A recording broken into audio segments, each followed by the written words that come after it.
عيس مني لو يندجي ولي إبليس إذ ناديته يا ولي عيس مني. Nous allons découvrir ensemble la ville sainte de Touba au Sénégal, en Afrique de l'Ouest. Touba, l'arbre sacré du paradis, fondé par Cheikh Ahmadou Bamba. Mais Touba n'est pas né d'un simple coup de crayon, mais de la volonté des mourides, guidés par la vision de leur marabout et de ses successeurs. Touba, ville musulmane et pieuse. Touba, où la prière, le travail, l'entraide et l'éducation guident les pas des musulmans mourides.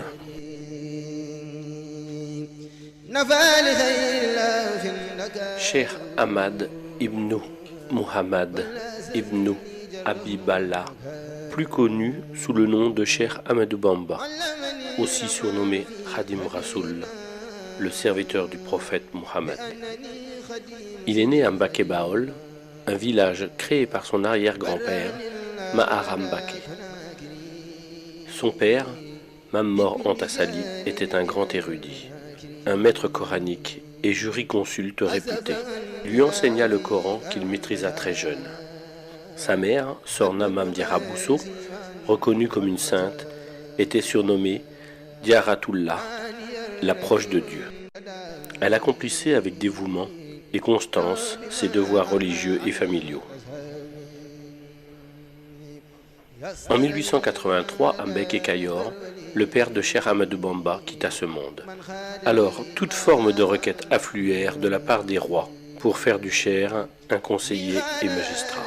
Cheikh Ahmadou Bamba refusa et déclara « Le service que je rends aux prophètes m'interdit d'être au service des rois pour leur largesse. » Il disait aussi « J'ai remis mes brides éternellement entre les mains de Ahmad pour adorer Dieu. » Et il fonda le mouridisme, ou la voie de l'imitation du prophète.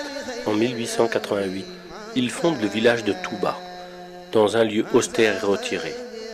De plus en plus de monde vint vers lui, mais les colonisateurs de l'époque ne voyaient pas les attroupements d'un bon œil. Ils arrêtèrent Cheikh Ahmadou Bamba le 10 août 1895 à Diewol, et à Saint-Louis, les colons décidèrent de son départ en exil. Le 21 septembre 1895, sur le bateau ville de Pernambouc, Cheikh Ahmadou Bamba quitte le Sénégal et les siens. Il arriva à Libreville, où il passa 3 mois. Puis il est envoyé dans des contrées austères, où règnent les moustiques et les maladies, au sud du Gabon, à Mayomba, où il déclara ceci. « Ô océan de Mayomba, témoigne que je suis l'esclave de celui qui pardonne les péchés, et que je demeure le serviteur de l'élu. » Il y passa 5 ans avec des militaires et des prêtres. Ce sera plus à l'intérieur du pays, à Lambaréné, où il passera encore 2 longues années avant de revenir au Sénégal. De retour au Sénégal, le cheikh poursuivit l'éducation de ses disciples à Darou Marnane. Mais le nombre de ses adeptes ne cessait de croître.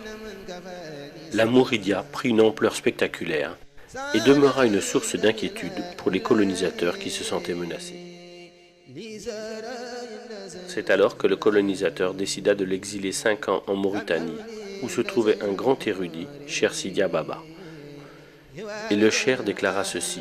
« Je ne fonde pas mes espoirs sur le soutien d'un ami, ni ne crains l'agression d'un ennemi. Je suis entièrement confié à Dieu. »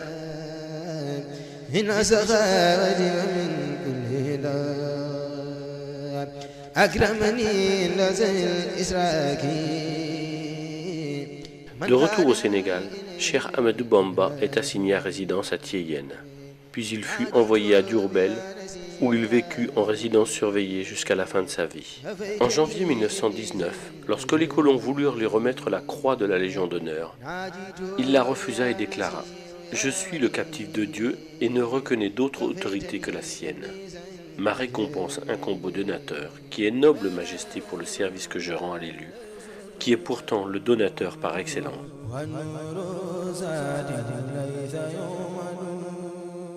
En novembre 1925, Cheikh Ahmadou Bamba demande aux autorités coloniales une autorisation de construire une mosquée à Touba. Le 19 juillet 1927, Cheikh Ahmadou Bamba est rappelé à Dieu. Le conseil de famille désigna Cheikh Mouhamadou Moustapha, fils aîné du Cheikh, pour la succession de son père. Le nouveau khalife fut chargé de la gestion des chantiers de la Mouridia, dont le plus important était sans conteste celui de l'édification de la mosquée de Touba. Pour mener à bien cette lourde tâche, son père avait loué les services d'un administrateur, en l'occurrence M. Tahiri, commandant du cercle de Thiès. M. Tahiri dilapida les fonds qui lui avaient été confiés. C'est alors que Cheikh Moustapha Mbaké décida de reprendre à son compte les travaux, mais il fut confronté à l'acheminement du matériel de construction. En effet, le matériel lourd ne pouvant se porter à tête d'homme ni à dos d'animal. La construction du chemin de fer était devenue un impératif pour la communauté mouride. 1500 hommes furent mobilisés pour réaliser 50 km de voies ferrées. Et en mars 1931, les trains pouvaient arriver à Touba. Ainsi, les travaux de la grande mosquée se sont déroulés sans arrêt de 1932 à 1939. Mais la Seconde Guerre mondiale éclata et le 1er septembre 1939, Cheikh Moustapha fit arrêter les travaux. La mosquée avait pris de la hauteur, les esquisses des minarets étaient sorties. 3000 hommes marchaient à pied pour acheminer les pierres de la carrière de Ndok. En 1945, Cheikh Moustapha s'éteignit à Touba, laissant derrière lui une communauté meurtrie mais très soudée. En 1949, les travaux reprirent, et les mourides sont ainsi parvenus à ériger la grande mosquée dans un impressionnant travail de fourmi qui actuellement leur vaut cette hargne, cette bravoure, ce sens de la générosité et du sacrifice, mais aussi de l'efficacité dans le travail. La mosquée fut inaugurée par Cheikh Mohamed Fadel Mbaké, alors deuxième khalife. La ville de Touba est devenue aujourd'hui une grande cité religieuse. Dans la vision de Cheikh Ahmadou Bamba, Touba devrait réunir les conditions idéales pour répondre aux besoins nécessaires aussi bien de la vie spirituelle que de la vie temporelle. Alors, animé par sa conviction que seul Dieu pouvait lui accorder sa faveur de venir à Touba, il s'est adressé à lui sous forme de prière, et c'est uniquement à ce sujet qu'il a écrit son livre intitulé Matlaboul Fawzeyni, c'est-à-dire Quête de la double réussite. Il adressa à Dieu ses prières qui se réalisèrent, où il disait « Absous les volontaires qui ont bâti l'édifice si élevé de ma demeure, la cité bénite de Touba, de leurs péchés du passé et de l'avenir. Fais que cette cité soit un lieu d'adoration de Dieu le miséricordieux et de rejet de Satan le banni. Faites de ma demeure, la cité bénite de Touba, un lieu où on plonge dans la voie de l'obéissance et de la tradition de l'envoyé. » Prière et bénédiction sur lui. Convaincu que la connaissance de la science islamique est la voie royale qui permet d'accéder à la meilleure place dans la vie spirituelle, il s'adressa à Dieu et dit « Fais que cette cité soit un réceptacle d'enseignement, un lieu de méditation et d'entendement, fais qu'elle soit un lieu d'éducation et un magistère d'enseignement. » Dans le domaine du temporel, Cheikh Ahmadou Bamba avait bien compris que la réussite économique est un facteur déterminant dans l'accomplissement des obligations religieuses dans toute société, car elle assure sécurité et stabilité. Il disait « Fais que cette terre soit une terre de richesse, de sécurité, de miséricorde et d'abondance tout le temps.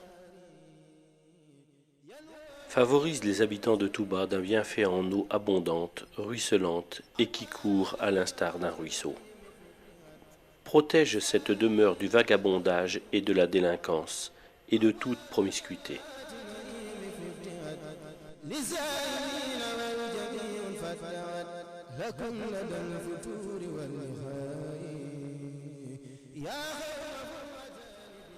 À Touba, l'alcool et toutes sortes de drogues, ainsi que l'indécence, sont interdits. Cheikh Ahmadou Bamba disait « Protège quiconque aura consacré un effort dans cette cité, y aura effectué une visite et pardonne-lui ses péchés. » Ainsi, chaque année, Touba enregistre plus de 3 millions de pèlerins, surtout pour le Grand Magal de Touba, qui commémore le jour du départ en exil au Gabon de Cheikh Ahmadou Bamba. Le Grand Magal est une action de grâce. Cheikh Ahmadou Bamba disait Quiconque te rend visite pour solliciter tes biens, comble-le de faveurs et de bonté si tu es riche. Mais ne thésaurise jamais ta fortune par crainte de pauvreté. C'est Allah le Très-Haut qui t'a offert cette richesse. Si tu la dépenses délibérément pour son amour, il te restituera tout ce que tu auras dépensé. Pour la lecture du Saint-Coran, Cheikh Ahmadou Bamba disait « Quiconque veut parvenir à proximité d'Allah doit lire le Coran sans jamais l'abandonner. Celui qui veut, dis-je, obtenir l'agrément d'Allah doit lire et méditer le Coran. » Masalik. Et pour l'éducation coranique, de nombreuses écoles, aussi bien à Touba que dans le monde entier, ont été bâties et prochainement, une université verra le jour.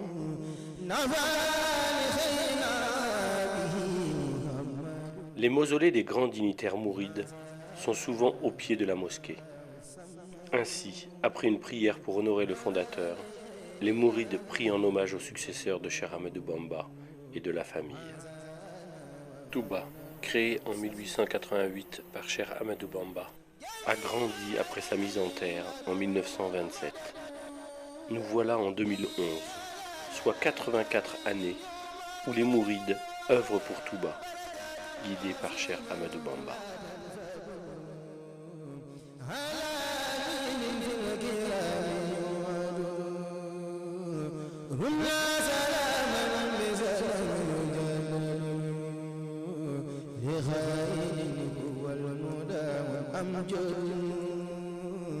يا الله